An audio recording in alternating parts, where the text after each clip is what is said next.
Ibu kota Jakarta terus memanjakan warganya dengan taman sebagai ruang terbuka hijau. Taman di Jakarta tidak hanya lagi menjadi penghijauan tetapi juga menjadi pusat aktivitas dan rekreasi warga Jakarta.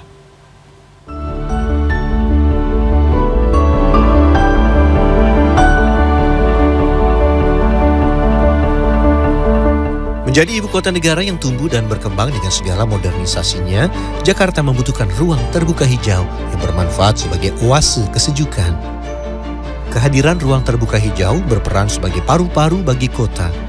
Kini, Jakarta juga memiliki beragam ruang terbuka hijau berkonsep taman yang ikonik, serta menjadi landmark Jakarta sebagai kota yang memperhatikan estetika dalam penataan kota. Taman Lapangan Banteng di Sawah Besar, Jakarta Pusat menjadi contoh telah bertransformasinya sebuah kawasan monumen menjadi RTH dengan konsep taman wisata.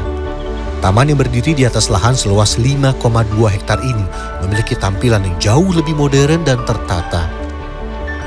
Selain Taman Lapangan Banteng, ada juga ruang terbuka hijau di tepian Waduk Pluit yang berdiri di atas lahan seluas 10 hektar dan kini telah menjadi taman yang memiliki sarana rekreasi bagi masyarakat di wilayah Jakarta Utara.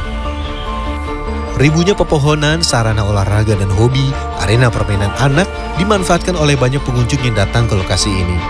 Siapa mengira Taman Waduk Pluit yang diresmikan pada tahun 2013 lalu bisa menjadi wahana rekreasi bagi masyarakat sekaligus menjadi tempat asri yang teduh.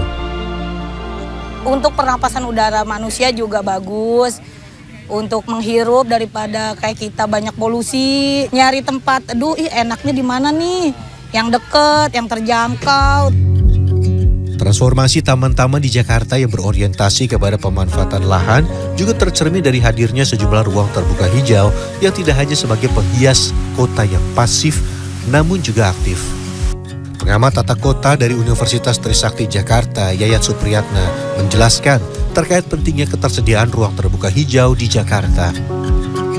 Kalau fungsi sosial untuk ruang interaksi, ruang membangun kohesi sosial, membangun kepedulian sosial, membangun kebersamaan, untuk kesehatan, untuk olahraga, ya kan, untuk pemakaman kalau diperlukan, ya kan, untuk ekonomi bukan tidak boleh jadi ruang komersial, boleh. Taman ikonik di Jakarta lainnya adalah ruang terbuka hijau dan ruang publik terpadu ramah anak Kalijodo yang juga menjadi contoh di mana segala elemen yang disebutkan oleh pengamat tata kota Yayat Supriyatna sebagai RTH yang menjalankan perannya sebagai ruang ketiga bagi warga Jakarta.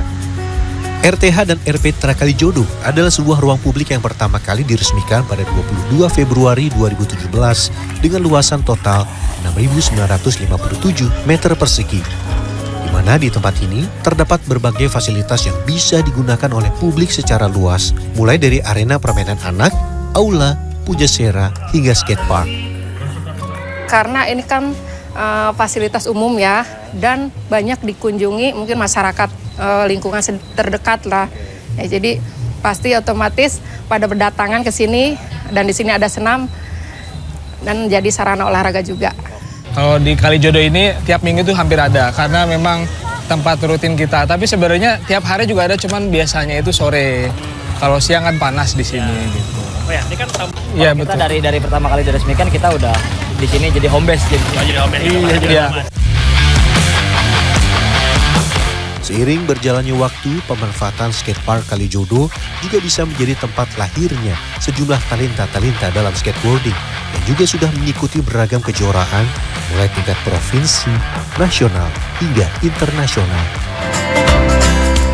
Pejabat Gubernur DKI Jakarta Heru Budi Hartono menyampaikan, ketersediaan ruang terbuka hijau memiliki beragam fungsi yang positif bagi kota Jakarta.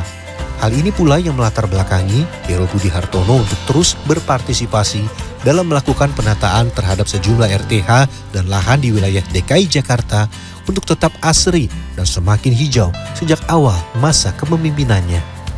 RT ini kan pertama bisa untuk berkomunikasi, bisa untuk kegiatan tadi, misalnya skala kecil mengentaskan stunting, bisa juga untuk kegiatan ibu-ibu, kegiatan ngajar-mengajar PAUD.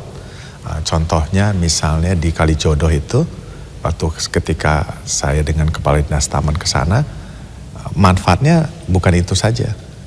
Ada orang berinteraksi olahraga di sana ada UMKM tumbuh.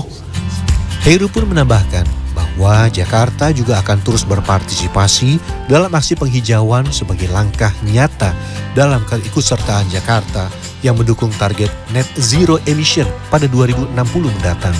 Sedangkan untuk jangka pendek, penghijauan Jakarta juga dilakukan di sejumlah jalur hijau yang berada di jalan-jalan protokol, taman, dan zona hijau lainnya untuk mendukung diselenggarakannya KTT ASEAN ke-43 2023, di mana Jakarta hadir sebagai tuan rumah agar tercipta ciri khas dan estetika kota yang menjadi cerminan tersedianya ruang ketiga bagi warga Jakarta.